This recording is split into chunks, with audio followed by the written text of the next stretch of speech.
Olá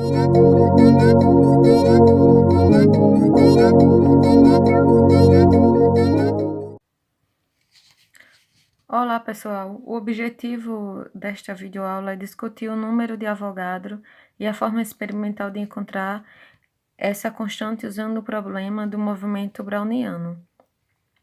Um dos maiores avanços científicos da ciência moderna foi a atomística. Saber que tudo é constituído por átomos foi o passo fundamental para o avanço técnico-científico que hoje vivemos. O desenvolvimento da atomística não foi fácil em vista da tecnologia da época. Saber somente que tudo era constituído de átomos não era suficiente. Era preciso determinar o tamanho atômico, isto é, o fator de escala que conecta o mundo atômico ao mundo macroscópico que nos rodeia. Importantes leis da química e da teoria dos gases estabeleceram o chamado peso molar ou mol e a determinação do número de átomos ou moléculas contidas no mol constitui o fator de escala procurado, que esse fator é o número de Avogadro, que é representado pela sigla, nesse caso que a gente vamos utilizar a letrinha NO, certo? Continuando, o número de Avogadro, ou constante de Avogadro, como conhecemos, como ela é conhecida, tem esse nome por conta de uma homenagem que foi feita ao físico italiano que viveu nos séculos 17 e 19, que é o físico Amadeu Avogadro, como a gente pode ver aqui na imagem, certo? E ele encontrou essa constante baseando-se no número de moléculas. Ele conseguiu explicar porque os gases se combinam em volumes que mantêm proporções simples entre si. E ainda o mesmo concluiu que os gases, o nitrogênio, o oxigênio e o hidrogênio, esses gases eles encontram-se na natureza na forma diatômica, ou seja, o nitrogênio, nós temos que ele é representado na natureza como N2, o oxigênio, O2, e o hidrogênio é H2, certo? Amadeu, utilizando-se de informações já conhecidas e dos resultados das experiências que ele próprio realizou, formulou no ano de 1811 uma lei na qual na hipótese dele, ele relacionava o número de moléculas existentes em uma amostra de gás, a qual essa lei, mais tarde, ela ficou conhecida como a lei do Avogadro. E essa lei diz o quê? Como eu coloquei aqui, escrita. Os volumes iguais de gases diferentes é a mesma e a mesma temperatura e pressão possui o mesmo número de moléculas. Ou seja, mesmo com todas essas informações, não se tinha ideia exata do número de moléculas. Seria, no caso,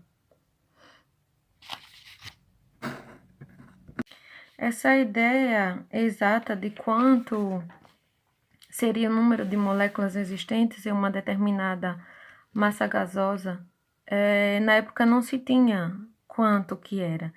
Ou seja, até aqui ainda não se sabe o valor da constante de Avogadro. E como é que a gente vai identificar esse valor? Aí vamos partir agora, nesse momento, lá para o início do século XX.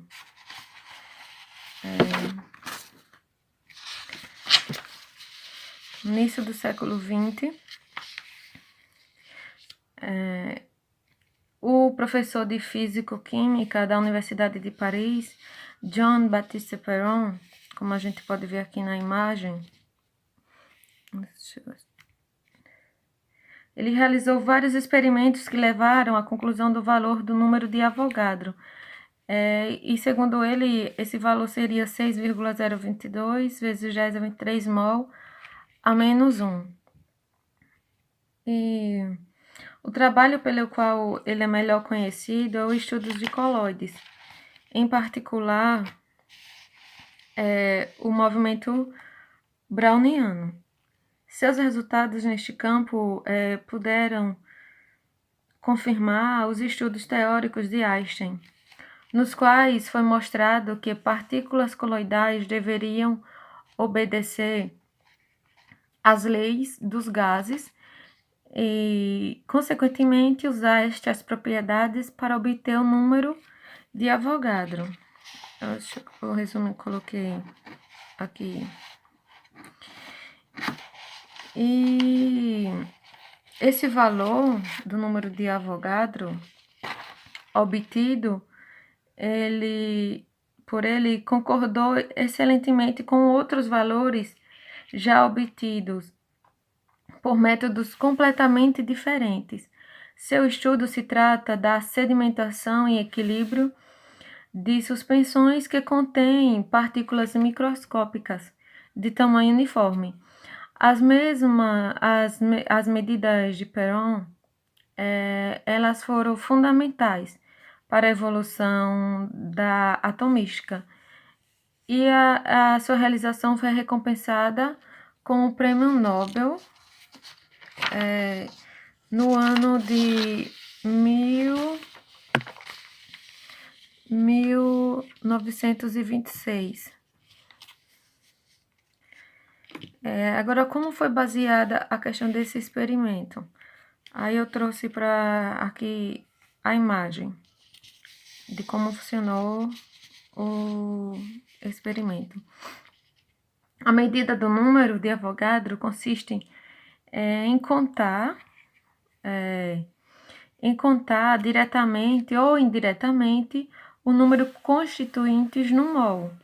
Os átomos ou moléculas, eles são extremamente pequenos para serem contados diretamente.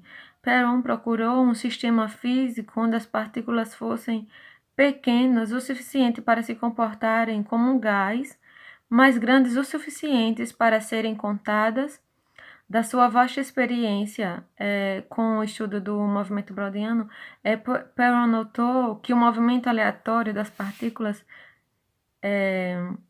assemelhava-se muito com o movimento de moléculas, tanto sucessos tratados pela teoria cinética dos gases. A ideia de Perron ela foi considerar uma suspensão constituída de partículas pequenas o suficiente para se comportar como moléculas de um gás devido ao seu movimento aleatório, mas grandes o suficiente para terem sua massa individual medida, comportariam-se como um sistema gasoso, como a gente pode ver aqui na figura. Bom, aí na figura a gente podemos ver a comparação da distribuição das partículas suspensas no líquido com um sistema gasoso na presença de um campo gravitacional. Trata-se de um gás, nesse caso aqui um gás ideal, a presença desse campo gravitacional distribui-se obedecendo à conhecida fórmula barométrica, segundo o qual a densidade de molécula decresce com a altitude, segundo a lei experimental, que a lei é dada por... Deixa eu fazer aqui.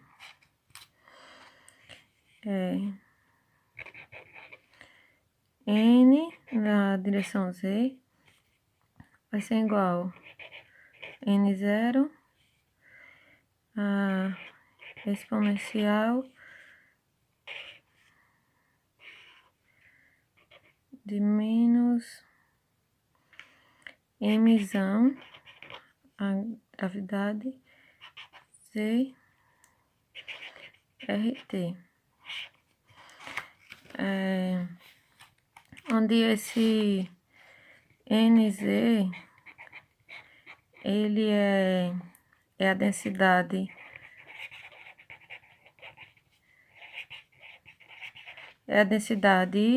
a uma posição.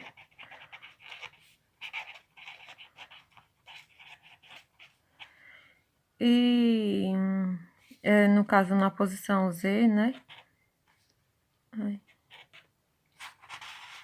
Na posição Z. N0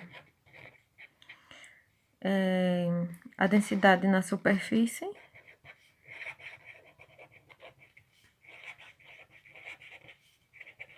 Densidade na superfície.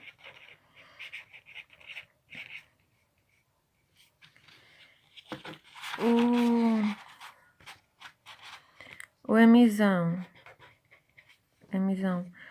ele vai ser o mol ou a massa molecular das partículas.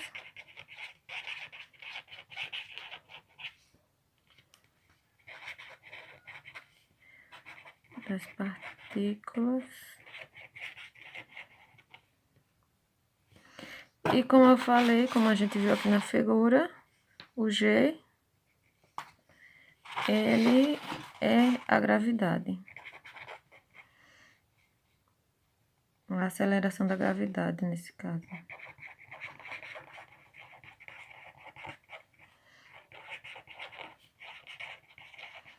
Aceleração da gravidade. Bom, se medirmos a distribuição da densidade de um gás no campo gravitacional, podemos determinar o valor de seu mol, do emissão, de seu mol. E se conhecermos a massa de cada partícula, a gente vai poder determinar o emisinho do sistema. Podemos, então, deter o valor do número de Avogadro através da seguinte expressão. Como for.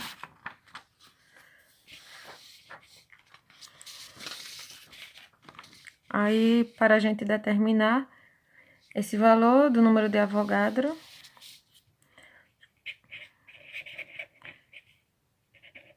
determinando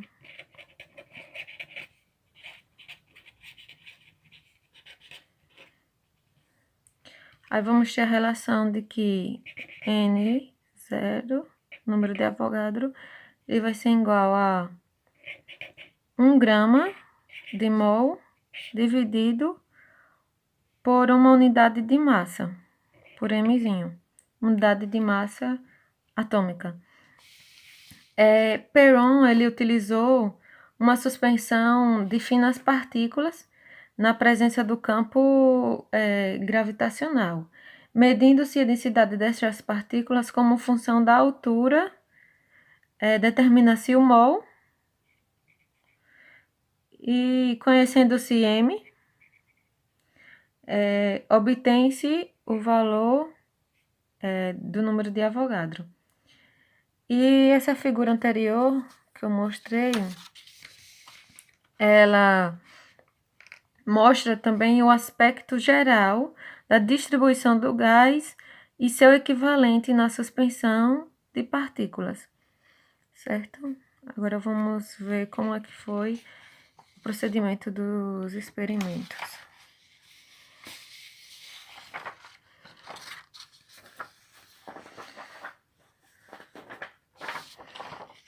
Bom, materiais e procedimentos experimentais.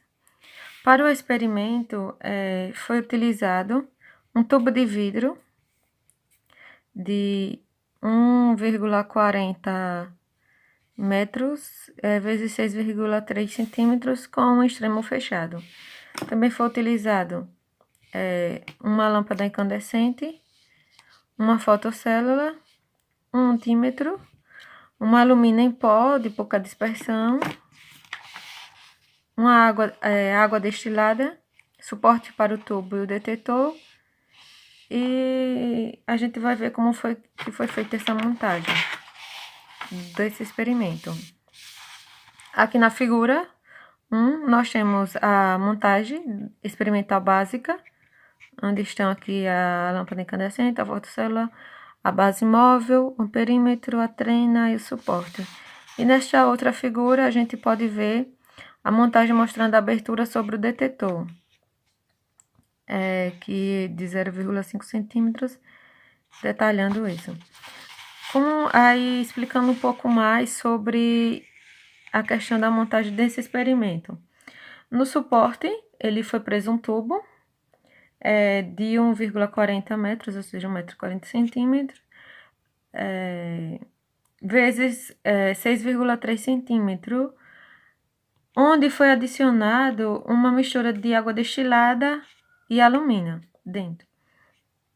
Deve-se usar alumina de polimento, no caso, quem for fazer o experimento, alumina de polimento, para que a dispersão seja pequena e o tamanho médio das partículas não varie muito.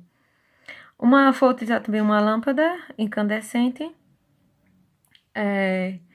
e uma fotocélula. Elas foram presas em uma base móvel e foi conectada na fotocélula um perímetro e um voltímetro.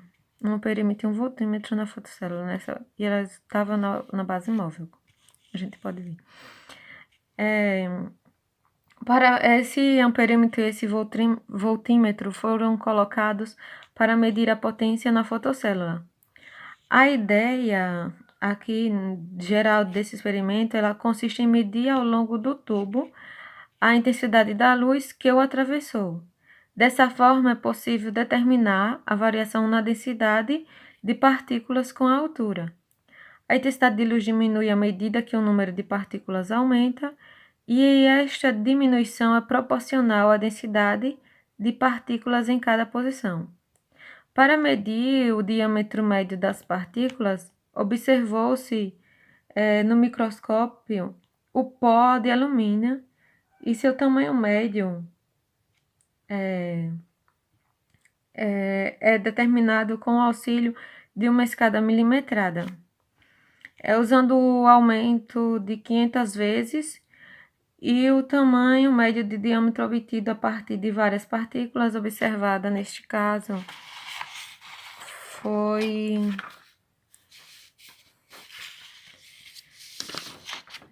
o diâmetro médio foi de 5,45 vezes 10 a menos 6. E a massa da alumínio, ela pode ser determinada a partir de sua densidade conhecida, que a gente tem que a densidade da alumínio é 3,987 gramas por centímetro cúbico. Dessa densidade pode concluir que a massa ela vai ser igual a 3,38 vezes 10 a menos 13 kg.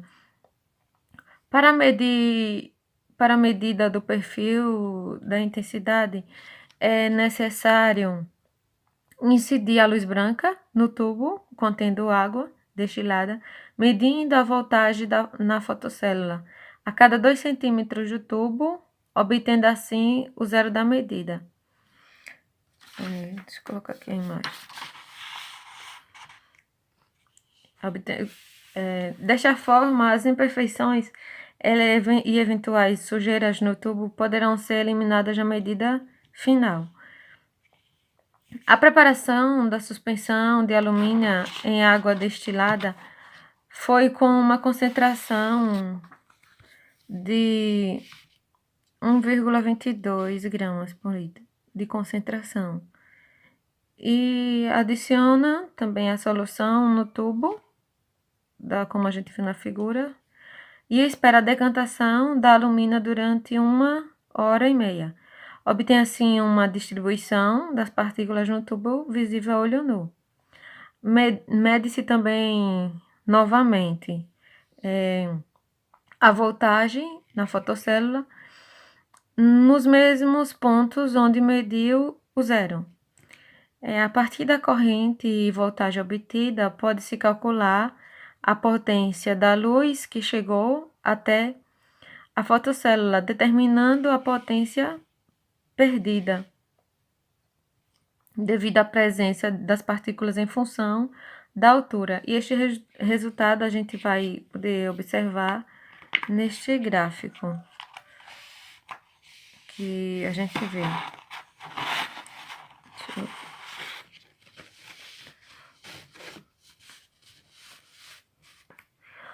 Aqui no gráfico a gente podemos observar que a potência resultante, potência vezes altura aqui, a potência resultante ela é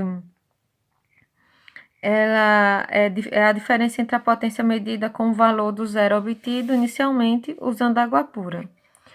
E no gráfico aqui a gente pode ver a potência na fotocélula versus a altura do tubo. Potência vezes altura. A potência medida ela vai ser proporcional à intensidade de luz que emerge da solução I. Vou colocar aqui como observação. A potência é proporcional à intensidade de luz que emerge da solução I. E essa intensidade é proporcional à densidade de partículas pela seguinte relação. Deixa eu fazer.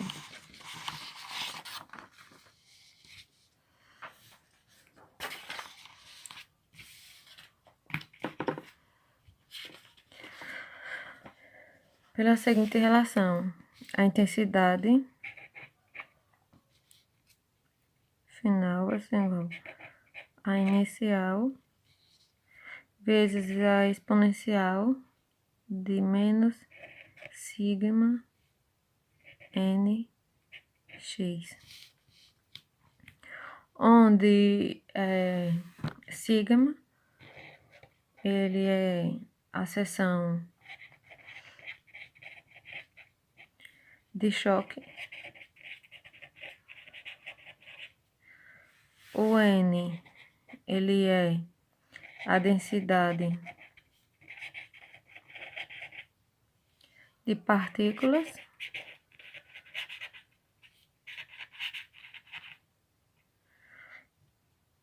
e o x é o caminho óptico dentro da solução.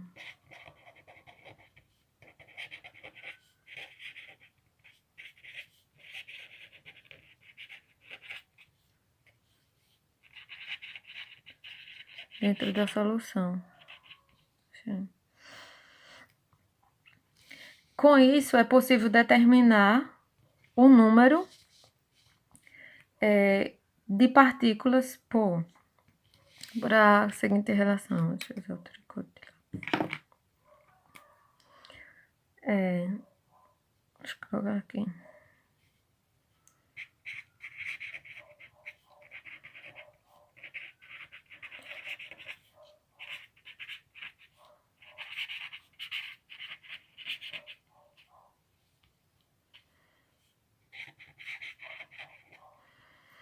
A relação que vamos ter para determinar esse número de partículas vai ser o Ln da intensidade final pela intensidade inicial dividido por sigma x, que vai ser igual a n. Com isso, n vai ser igual a Ln da intensidade final pela inicial dividido por π rp ao quadrado de x. Tudo isso vai ser igual a np dividido por V1.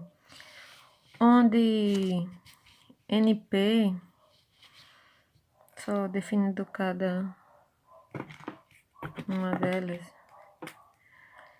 np ele vai ser o número de partículas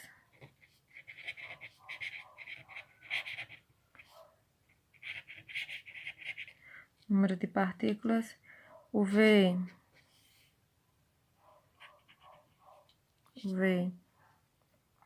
ele é a seção volumétrica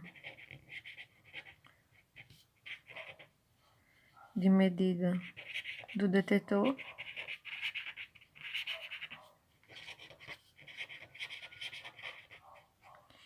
E esse RP aqui que foi utilizado, ele é o raio da partícula que está sendo analisado.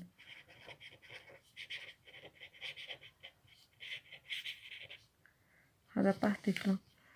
Por fim, a gente pode agora determinar o número de Avogadro construindo o gráfico que a gente vai observar agora. Construindo esse gráfico, no qual a gente pode ver a questão da relação do número de partículas final pelo número de partículas inicial. Aí vamos ter aqui a seguinte expressão: Ln de Np sobre Np0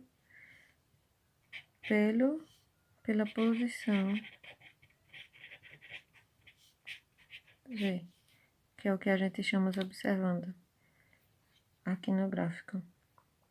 Lembrando que o número de partículas em cada fatia localizada à posição Z, ela vai ser dada por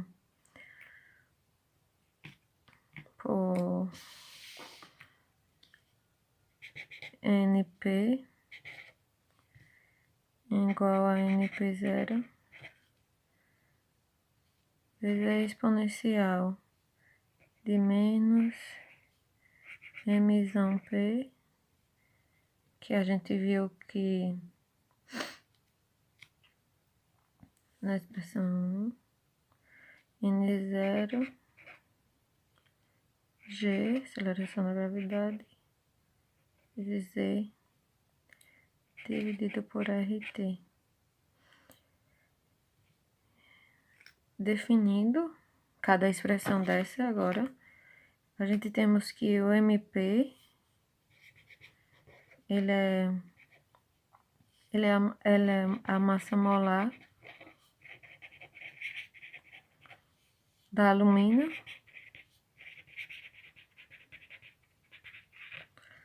O G, a gente já sabe, que vimos lá anteriormente, que é a aceleração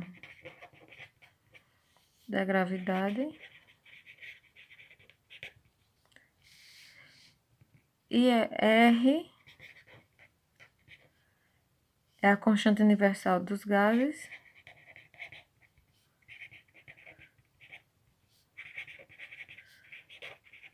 Universal dos gases.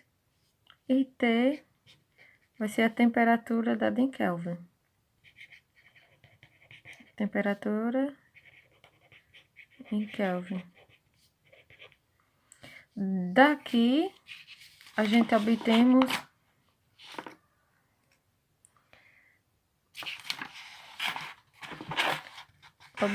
que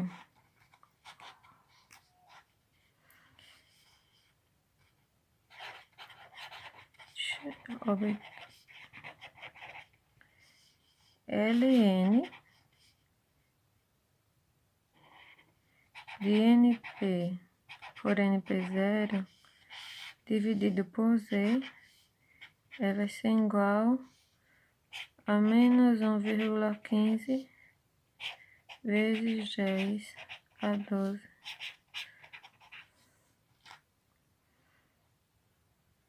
Por fim,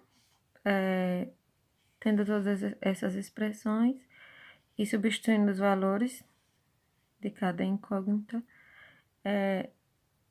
e cada constante, nós podemos determinar o número de Avogadro usando a seguinte relação.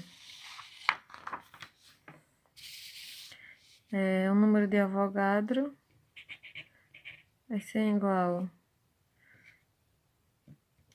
a 1,15, o valor que a gente encontrou há pouco, vezes 10 a 12, multiplicado pela constante universal dos gases, pela temperatura em Kelvin, dividido pela massa molar da alumina e a aceleração da gravidade. Substituindo a constante universal dos gases, temperatura que está sendo feito o experimento em Kelvin, a massa molar da alumina, que a gente já tem o resultado atrás no vídeo, e colocando a aceleração da gravidade, foi encontrado nesse experimento que o número de Avogadro foi equivalente a 8,36 vezes 10 a 23 mol menos 1.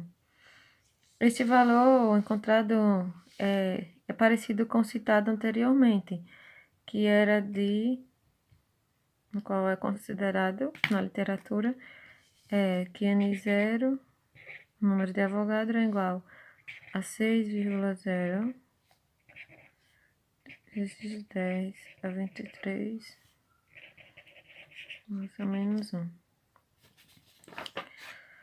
O resultado, ele não foi igual ao encontrado. Esse resultado não foi igual ao encontrado anteriormente, devido que neste caso foi desprezada as forças variadas existente na suspensão, no qual ocorreu o desvio de aproximadamente 30% com relação ao valor considerado na literatura. Concluindo, só deixar claro alguns aspectos dessa videoaula.